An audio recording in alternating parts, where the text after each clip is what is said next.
Hare Krishna. Welcome everyone for the Sunday morning session on Science of Self-Realization. Let us begin our session with prayers to Prabhupada and Lord Krishna. Nama Om Vishnu Padaya Krishna Preshtaya Bhutale Srimate Bhaktivedanta Swami Namine Namaste Saraswati Deve Gauravani Pracharine Nirvisesha Shunyavadi Paschatya Deshatarine Jaya Sri Krishna Chaitanya Prabhu Nityananda Shri Advaita Gadadhara Shri Vasudi Gaura Bhakta Vrinda Hare Krishna Krishna Krishna Hare Hare Hare Rama Rama Rama Hare Hare Shri Shri Radha Vrindavan Chandra Ki Jai Shri Shri Nidai Gauranga Ki Jai Srila Prabhupada Ki Jai. So welcome everyone for the Sunday morning session on Science of Self-Realization. We have been discussing on a very interesting topic since last two sessions. The topic is human society or animal society. So today we'll be continuing our discussions on this topic and try to understand more what Srila Prabhupada wants us to tell us. And all these sessions are happening by the inspiration of His Divine Grace, Srila Prabhupada, the founder Acharya of the worldwide Hare Krishna movement, Iskcon, who has very mercifully given us all these instructions in a recorded form. All are digitally also available. Just on a click, you can get any lecture which Prabhupada has spoken. You can access to any of the transcripts or books of Prabhupada, everything digitally. That is the level of vision Prabhupada had when he was recording all of them, when he was talking to any guest or any important person, and such a wonderful repository of knowledge we have with us. So let's begin our discussion. So in the previous two sessions, we discussed on this topic, human society or animal society. Basically, this discussion is a conversation which Prabhupada had with one very famous Indian journal called Bhavan's Journal. So the reporter or the interviewer had few questions for which Prabhupada was answering them. The first question was on the religion in the present context, Kali Yuga. Looks like it is reducing or declining. So what is your opinion? That was the question. And for which Prabhupada started giving the reference from Vedic scripture that actually the Kali Yuga is symptomized by adharma. Scriptures, Bhagavatam says that not only dharma, many other good qualities in the humans like mercy, then honesty, then truthfulness, then age, strength, so many aspects like this, so many good attributes of a human being are all declining or reducing.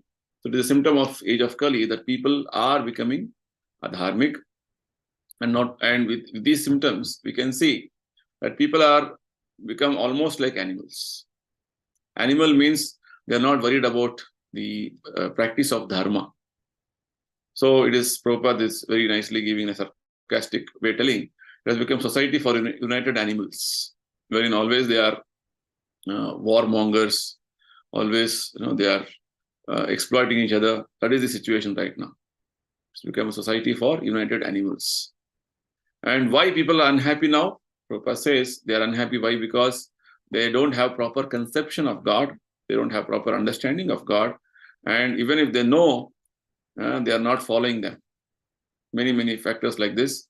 That is the reason people are unhappy. First thing, they may not know at all what is the right way of life, what is the dharmic principles. Secondly, even if they know, they have a very distorted version of it. And even if they know properly, they don't follow. These are the various factors why people are unhappy in the present context. Prabhupada says it is actually very clear from the scriptures about what is religion, what is dharma. Dharma means the order given by God.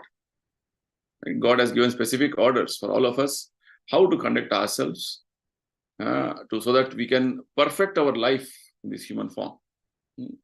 So conducting means you have to act in a way wherein you don't again get into the cycle of birth and death. That is the whole basis. The whole basis of Vedic culture or Vedic scriptures or the Vedic civilization is that how to relieve you from this repeated cycle of birth and death.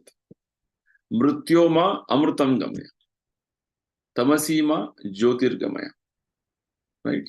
These are the statements in the Vedas, which means from darkness to light, from the life of mortality to immortality.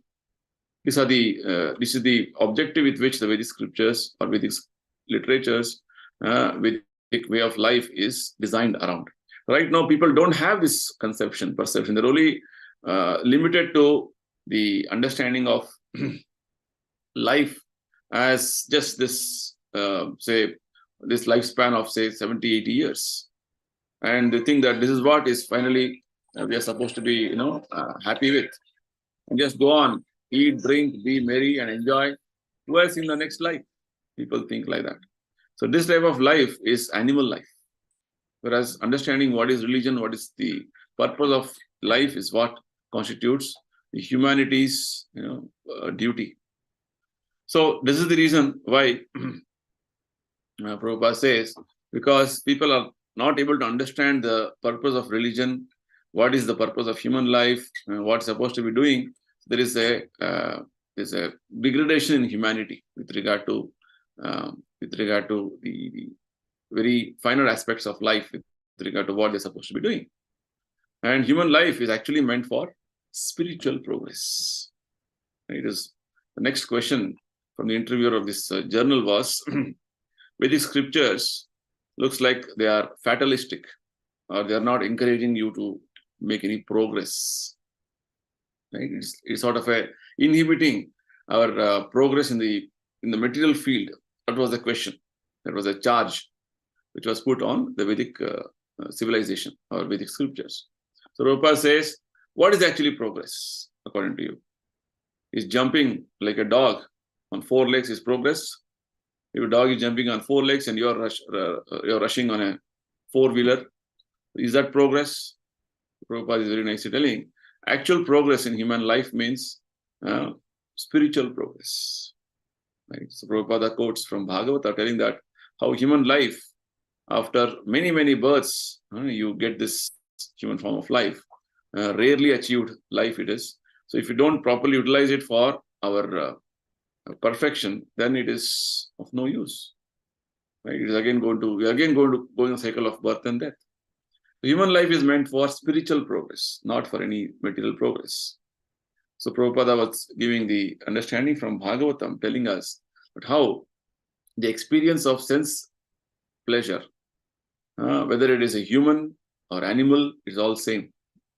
A dog having experience of eating, sleeping, mating, or defending, that experience is same as humans in a very polished way doing it. There's no difference. So your progress means if you are trying to increase your pleasure experience, sense pleasure experience in a much sophisticated way, that is not called advancement. It is not called progress. So Prabhupada brought in a very important concept of destiny.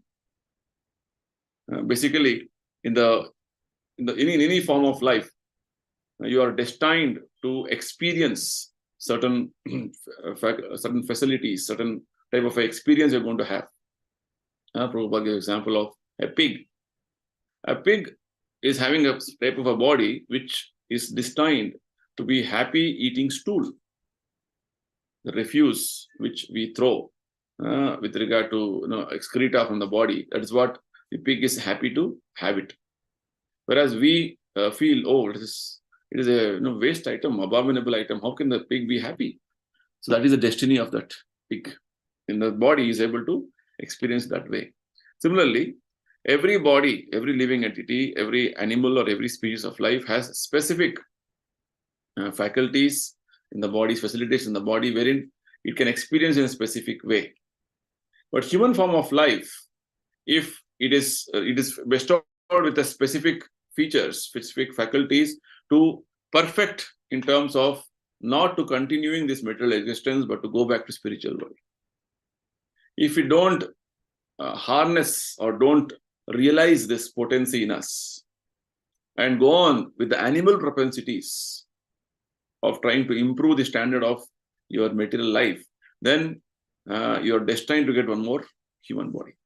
That is the whole point which Prabhupada says, that destiny, even though with regard to human form, you have a spiritual destiny with regard to changing it moment to moment to move towards spiritual destination. But you don't use that destiny for spiritual progress. Rather, you engage yourself in material activities, then that is going to degrade your life. Right?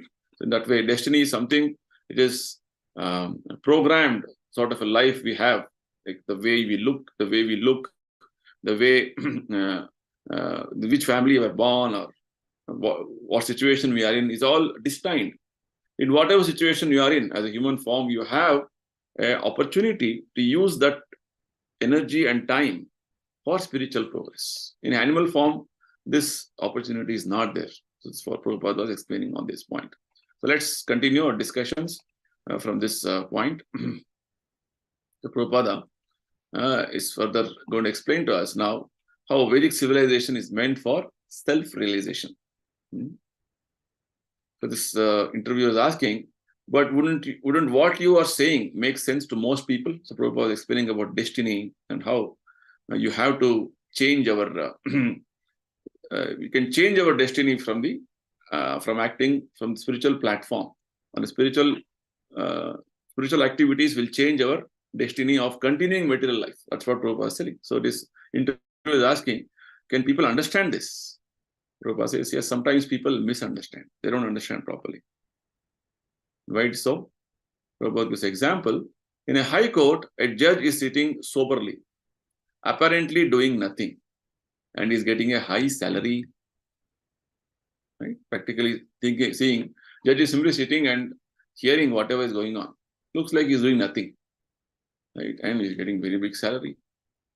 And someone is thinking, I am working so hard in the same court, rubber stamping, and not getting 1/10 the salary of the judge. Right? Somebody may think like that. Right? He's thinking, I'm so busy, working so hard, I'm not getting as good a salary as a man who's just sitting on the bench. Right? So this aspect of destiny is a very important principle you have to understand. Sometimes we simply compare and compete with regard to our limited understanding with any other living entity. Just like Prabhupada gives some more example. He says, a human being can maximum produce one child per year. Right? Whereas there are animals, dogs, cats, they can give birth to dozen puppies. Right? So we cannot compete with them. And there are further, there are more animals like aquatics, like fish, who can at one shot produce thousands of, it lay thousands of eggs. So where is the competition? Every living entity is destined in a particular way to act in a specific manner. The human form of life, you compete with them with regard to the necessities of life. That is not competition. So comparing like this with regard to, he's simply sitting and doing nothing and is getting high salary, whereas I am working hard. So the judge's responsibility is much higher. What judgment is going to give is of a very important nature. He has a bigger responsibility, right? What he decides will concern both the parties for which that case is going on. So this point we have to understand. So it is a foolish understanding if you think, oh, that judge is getting good salary, sitting simply, then I am working so hard, I'm not getting anything. So the situation is like that. Misunderstanding of Vedic civilization. That Vedic civilization, the question was, Vedic civilization is fatalistic. It's not allowing progress. But the point is, Vedic civilization is not encouraging material progress. It is encouraging spiritual progress. That's why Prabhupada says, the Vedic civilization is meant for self-realization. It is not for a dog's race. Right? Dog's race means always competing with each other with regard to, this country has progressed so much in technology. We are still lagging behind so many years. When we are going to catch up with them? So we have become blind. Prabhupada used to travel extensively during his manifest presence all over the world. He used to say how in India they have just manufactured one sewing machine and they're very boasting in a very big way. It's 1970s, Prabhupada is telling.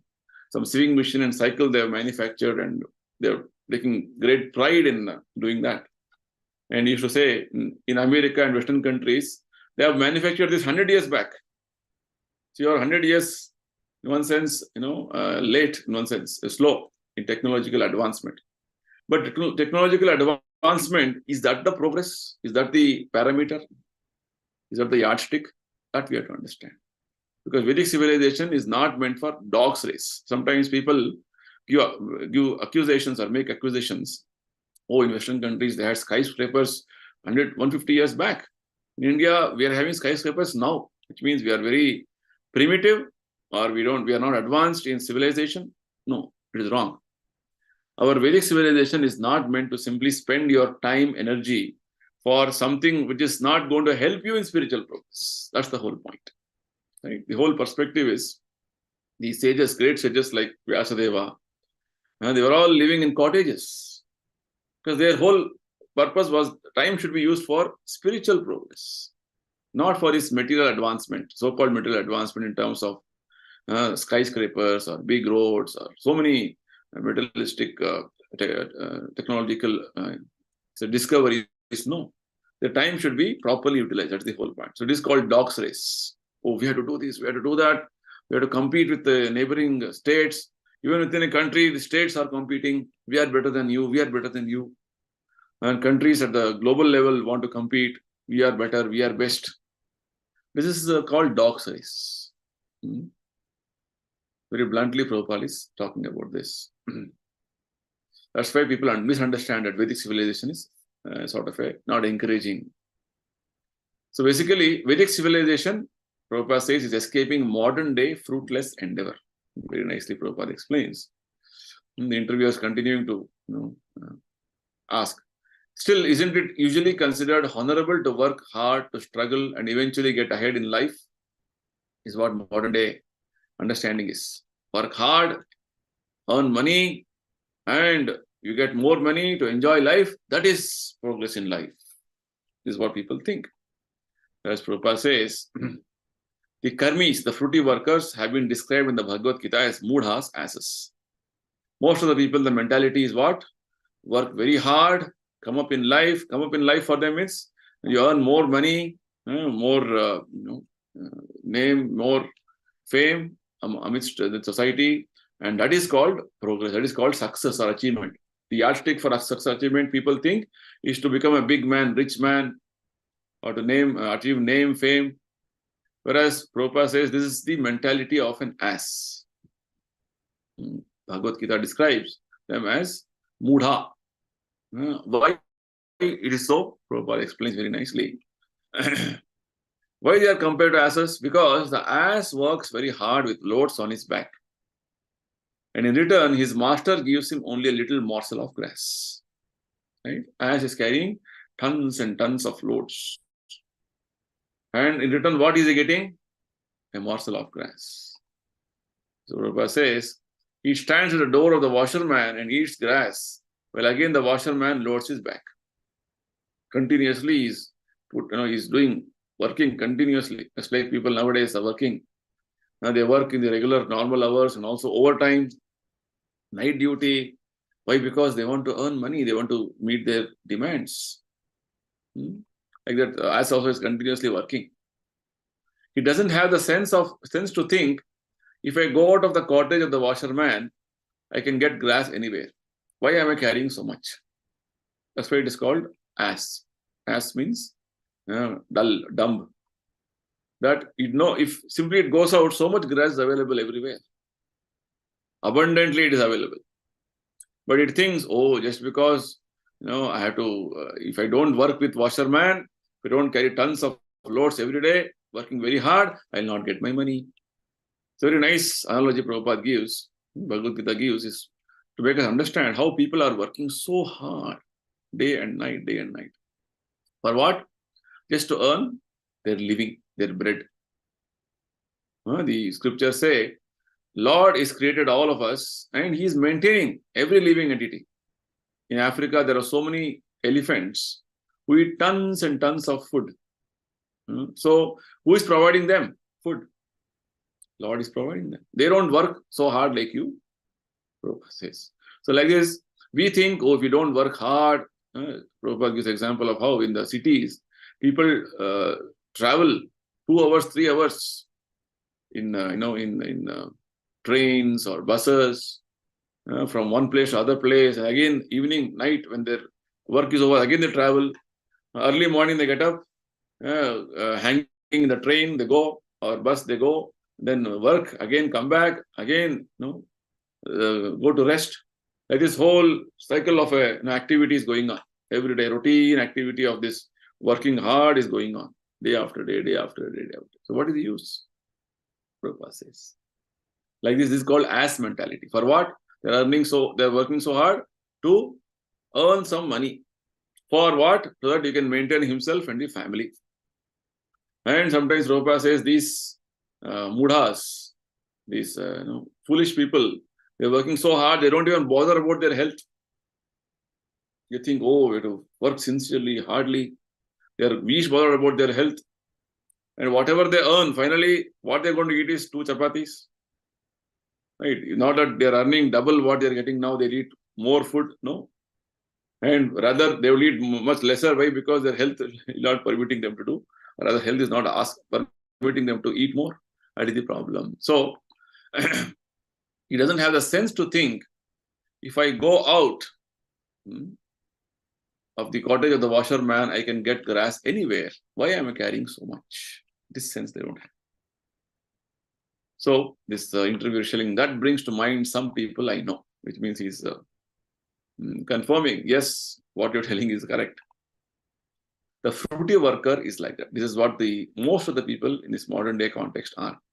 Fruity worker means he is expecting a fruit from his action. Any work he does, he wants results of that, and the results he wants to enjoy himself. That is called a fruity worker. The fruity worker is like that. And he is very busy in the office, and if you want to see him, he will say, I am very busy. And this is what it is. If you tell him, why don't you chant Hare Krishna? Why don't you read Bhagavad Gita? Why don't you attend Sunday morning session? I'm very busy. No time. What is he busy for? Earning his livelihood, trying to earn more money to enjoy comforts of life. That is his business. And Prabhupada also says that this business is so much, they think, earn money, how much money? Not only myself, my next generation, future generations, 10 generations down the line, they should get all the comforts of life.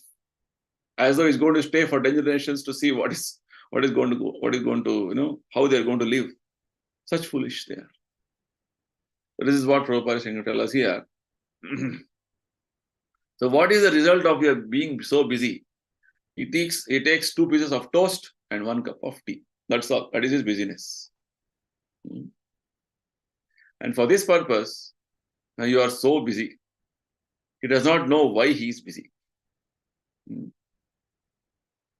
the account books, he will find that the balance was $1 million and now it has become 2 million.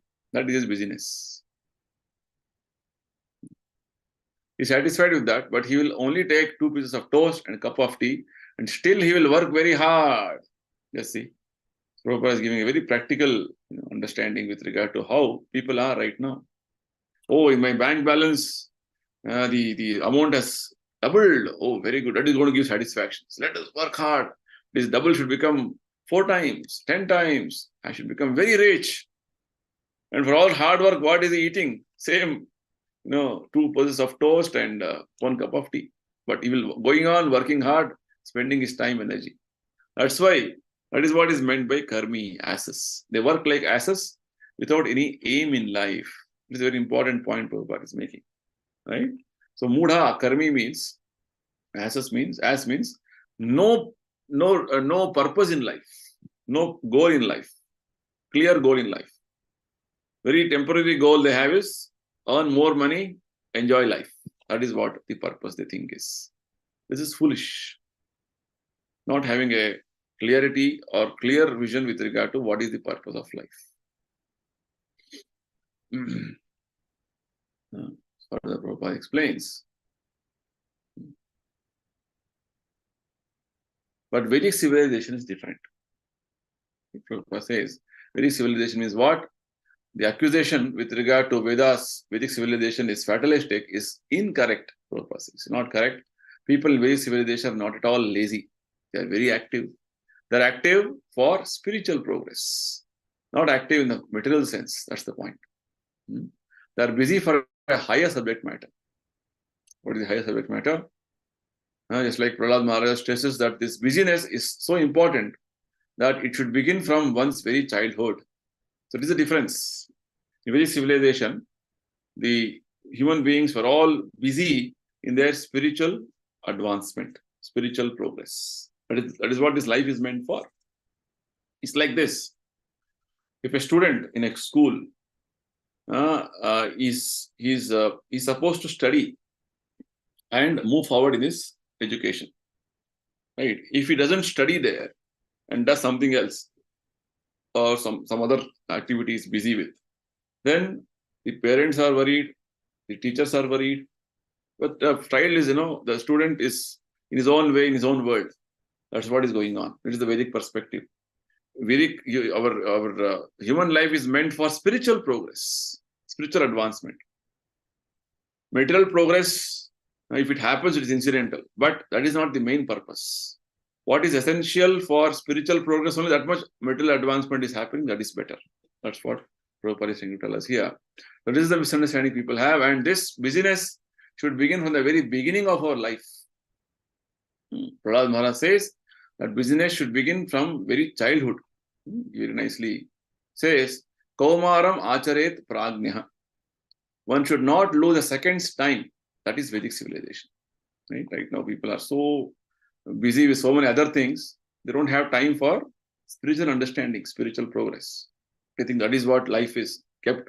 And nowadays, mobiles have kept us even more busy. Right? People are sitting across a table for dinner. All are busy in the mobile and eating. Just see the situation now. They don't even have that human connection. Right? Technology has further made our intelligence dumb, so much dumb that we don't even recognize that one more person is sitting next to me. Right? This is what is going on now. Which means we are becoming further mudha, asses. Right?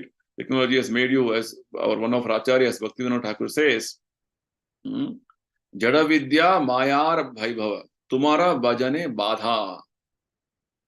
This Jada Vidya, modern material education, has Jada Vidya is actually a big obstacle for Krishna's service, because it is only giving you more and more opportunity for becoming distracted from Krishna's service, from devotional service, and keeping you busy in some other illusory activities. Jada Vidya Mayar Vaibhava, Tumara Bhajane Badha. And further, Bhaktivedanta Thakur says that you are becoming Gadha because of this.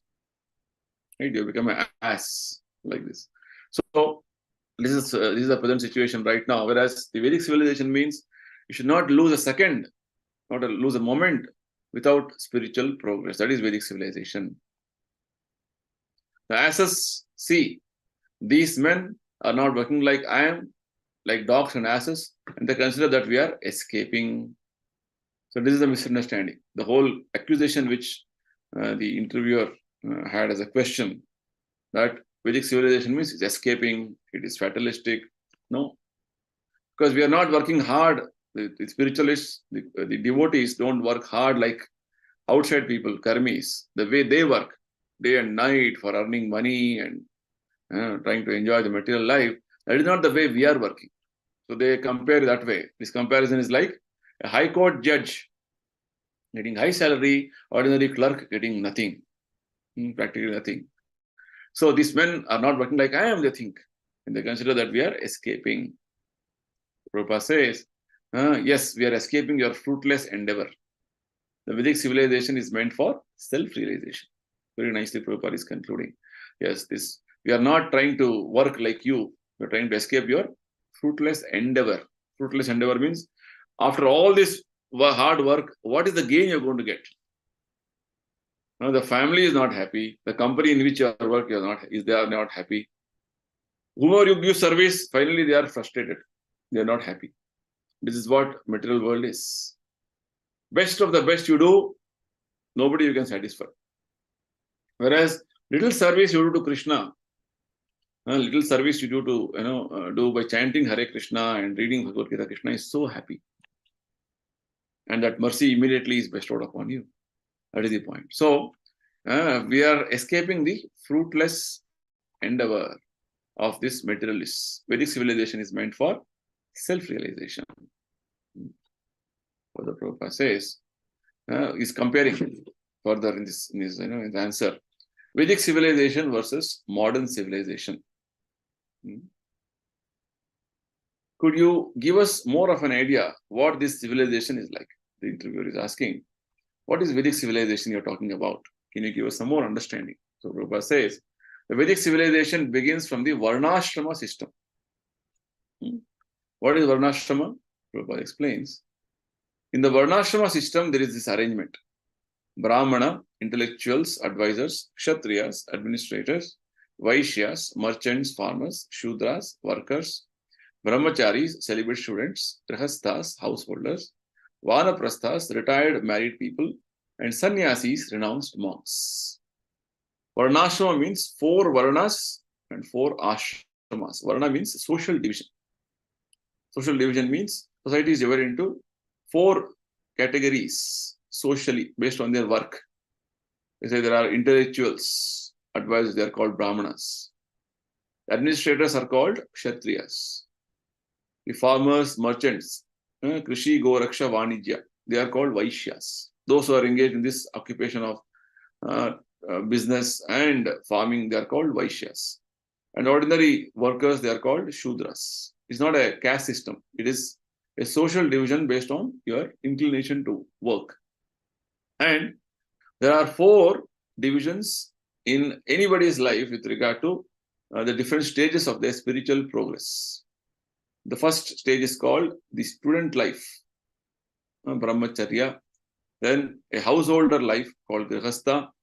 After a certain time, you're supposed to retire from your family. It's called Vanaprastha. And completely renouncing all the connections with the family, society, it is called sannyasi. It is called Varnashrama system. The ultimate goal is that Krishna, Supreme Lord, should be worshipped. In this whole Varnashrama system, the central point is to worship Krishna, to satisfy Krishna. Right?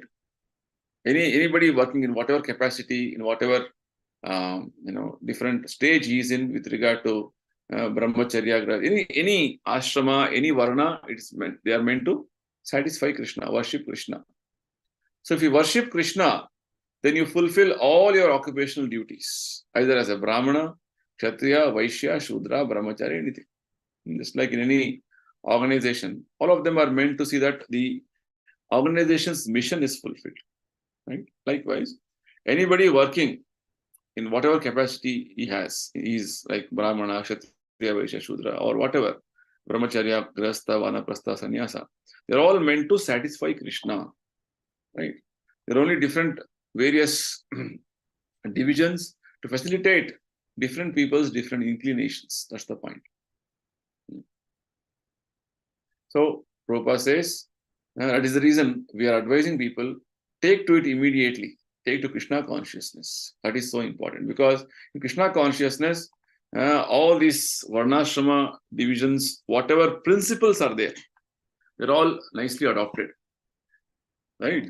You may not follow Varnashrama Dharma principles in Kali Yuga so strictly, but the spirit of it, the essence of it, the principles of Varnashrama are fully adopted in Krishna consciousness way of life. That is, to follow whatever Prabhupada is telling us as per Bhagavad Gita and Bhagavata. Right? If you simply adopt that lifestyle, that is going to take care of your life actually nicely.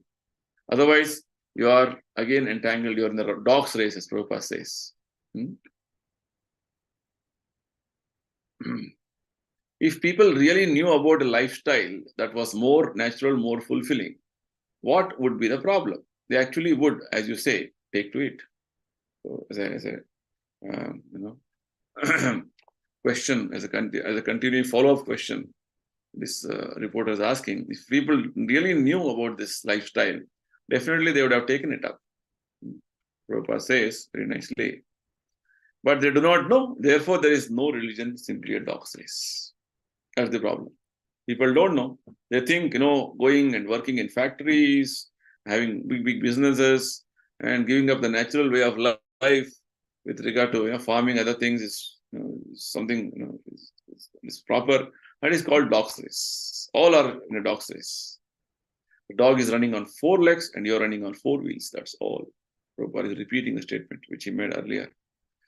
And you think that the 4-wheel race is the advancement of civilization. That is what we are thinking. Therefore, modern civilization is practically said to do nothing. There is no progress at all. A very nice example we have heard in the one of our previous discussions. Prabhupada says, if you're in a nice AC compartment in the train, and you're boarded a train for what? To go from one destination to other destination. The train is not even moving forward, but whereas you're getting all the comforts of life with regard to eating, sleeping, and everything, then you will think, what is this? There's no point in getting into this train. Right? Like this, our journey of life with regard to moving towards spiritual destination, that is not happening. And we are happy we are so-called happy in the material sense with regard to, I have nice comforts of life, I have improved the standard of my life, I have enhanced my lifestyle. If this is the way you're going to think and function, then that is not real progress. That is only, it's like a static situation of your life. You're not moving forward at all in your life. Whatever is obtainable by destiny, you will get. Wherever you are, rather take to Krishna consciousness. That's what Prabhupada is trying to tell us. There are 2 types of destinies. One is material destiny. Whatever has to come will come to you with regard to your necessities of life, whatever it is. You don't endeavor, you do not work hard to get them. Whereas spiritual endeavor is something, spiritual destiny is something which you have to endeavor. Spiritual destiny is in your hand. Right? You can definitely make it much brighter and better in your spiritual life if you want to. So Prabhupada says, rather take to Krishna consciousness. The example is given by Prahlad Maharaj that you do not want anything distasteful, yet it comes upon you. Right? These verse which Prabhupada quoted in the previous session, that sense gratification, sense pleasure experience are all same. In every form of life, the experiences of gratifying the senses, of eating, sleeping, mating, defending is all the same. It will come automatically. So don't endeavor for them in a way that forgetting your actual purpose of life. Similarly, even if you do not want the happiness for which you are destined, it will come upon you. Happiness, distress, what is destined to you will come. Right? You should not waste your energy for material happiness. You cannot get more material happiness than you are destined. It's a very important principle which everybody has to understand. Our happiness and distress are destined in the material sense, from the material point of view. In this body, once you've got a body, the body is programmed to experience the happiness, distress in a specific way. In whatever way it is going to come to you. So why you have to endeavor to increase material happiness and decrease material distress? That is a fruitless endeavor. Right? Better is to use your time to enhance your spiritual progress. Right? Change your spiritual destiny. That's what Prabhupada is saying to us here. A very wonderful conception with regard to destiny.